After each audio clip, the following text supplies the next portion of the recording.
Bonjour les amis. Alors là, je regarde le match Monaco-Saint-Étienne qui vient de partir. Voilà, j'espère qu'il y aura pas mal de buts. Je pronostique pour ce match-là 2-2. Et on verra les plus belles actions. Je vous dirai ce qui s'est passé dans le match. Et on verra ce qui se passe. Déjà, il y a une bonne action de Saint-Étienne, mais apparemment, ça n'a rien donné. Bon, ben voilà, les amis, je vous laisse et vous verrez mes réactions pour ce match-là. Allez, mes amis. Corner pour oh, on va le laisser corner pour Saint-Étienne. Voyons.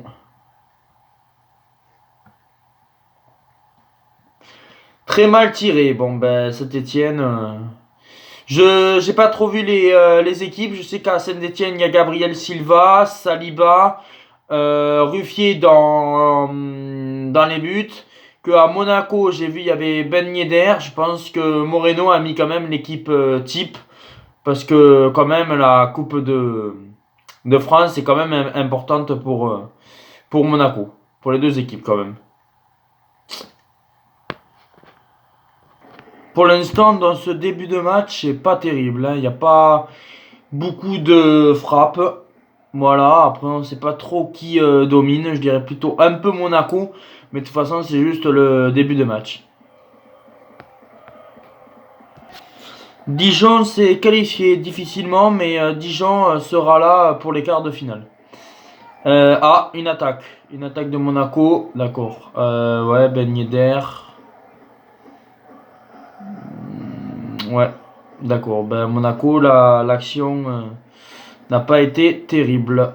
Pour l'instant, c'est un match vraiment pas terrible hein, sur l'ensemble, là, ce début de match. Très très moyen entre Monaco et Saint-Étienne. J'espère qu'il y aura un peu plus de spectacle. Mais bon, Monaco est très moyen. Et comme je l'ai dit, Dijon s'est imposé contre Limones. Et Dijon est la première équipe à rallier les quarts de finale.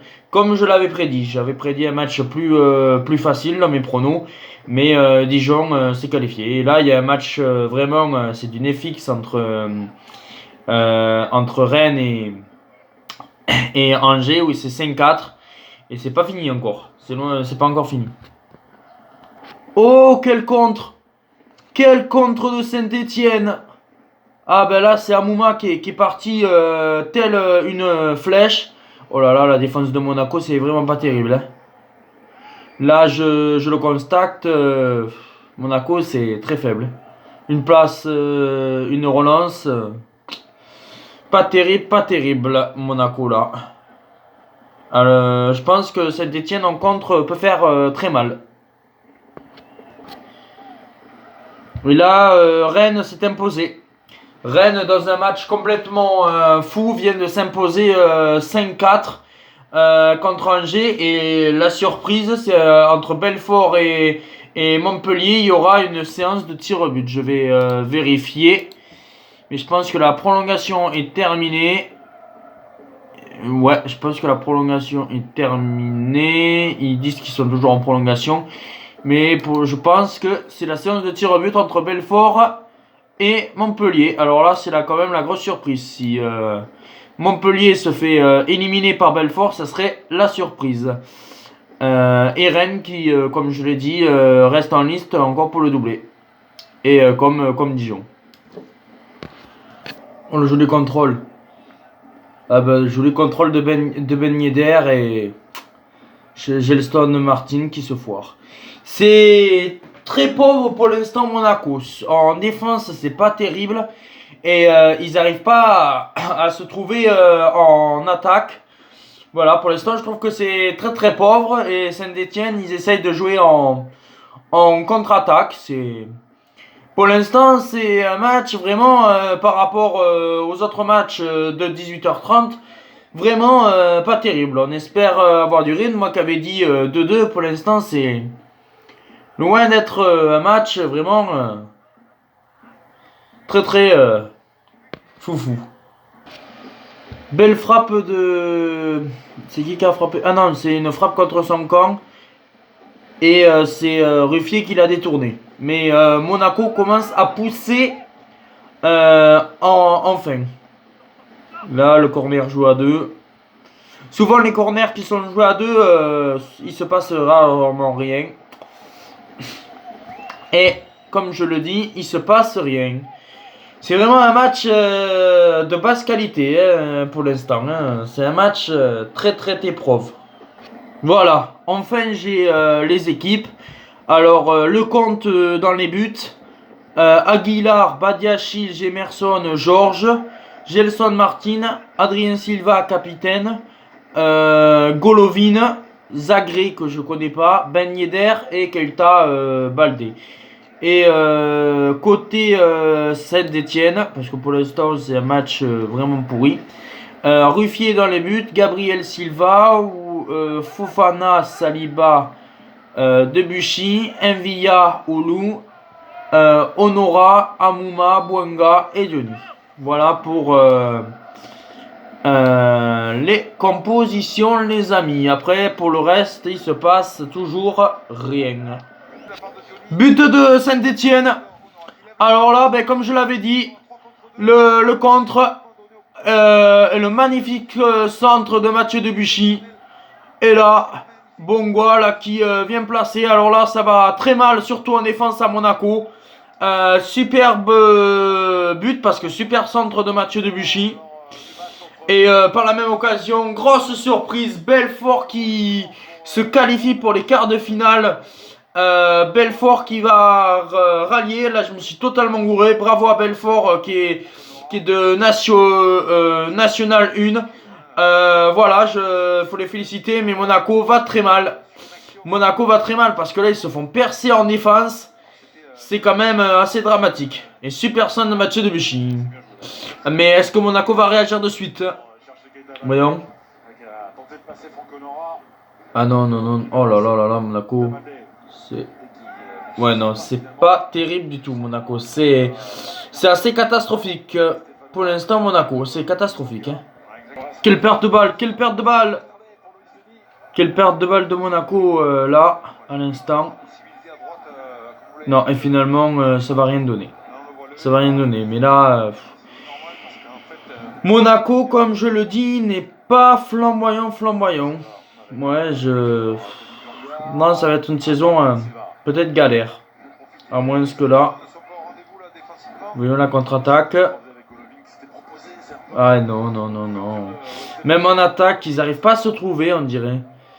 Pourtant, là, il y a Golovin, il y a Gelson Martin, mais Monaco n'arrive pas à se trouver. C'est quand même assez bizarre. Oh, quelle parade de Ruffier. Alors là, quelle action pour Monaco. Peut-être que Ben Yedder a trop contrôlé, mais super action de Monaco à l'instant. Il y a eu le contre aussi de Saint-Etienne qui n'a bien sûr rien donné. Attention, attention à la belle passe, attention, c'est pas fini, voyons. Oh joli, oh joli. Oh joli, voyons. Ah, il aurait dû tenter la frappe. Ouais, non, il a tenté la frappe un peu trop tard. Et c'est la mi-temps.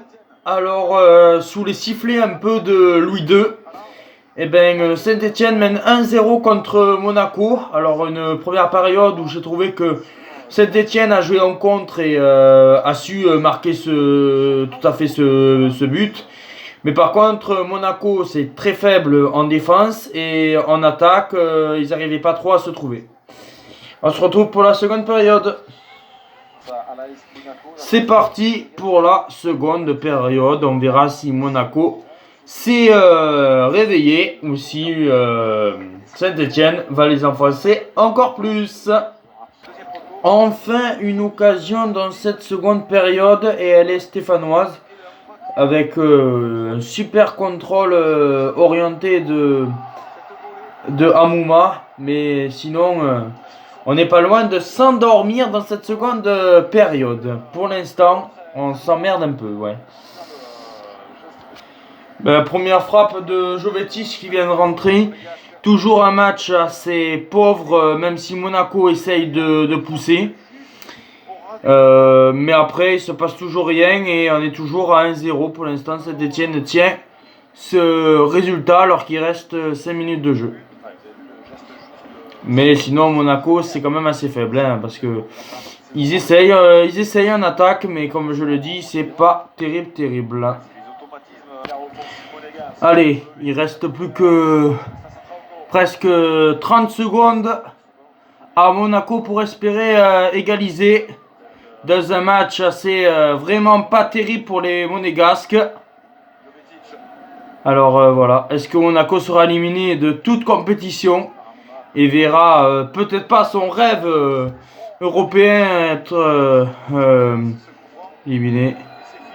Et c'est fini, et ben victoire de Saint-Etienne. Alors là je me suis totalement trompé. Et voilà, c'est Saint-Etienne qui ira en quart de finale et Monaco ça va mal. Monaco qui enchaîne 2 défaites à domicile.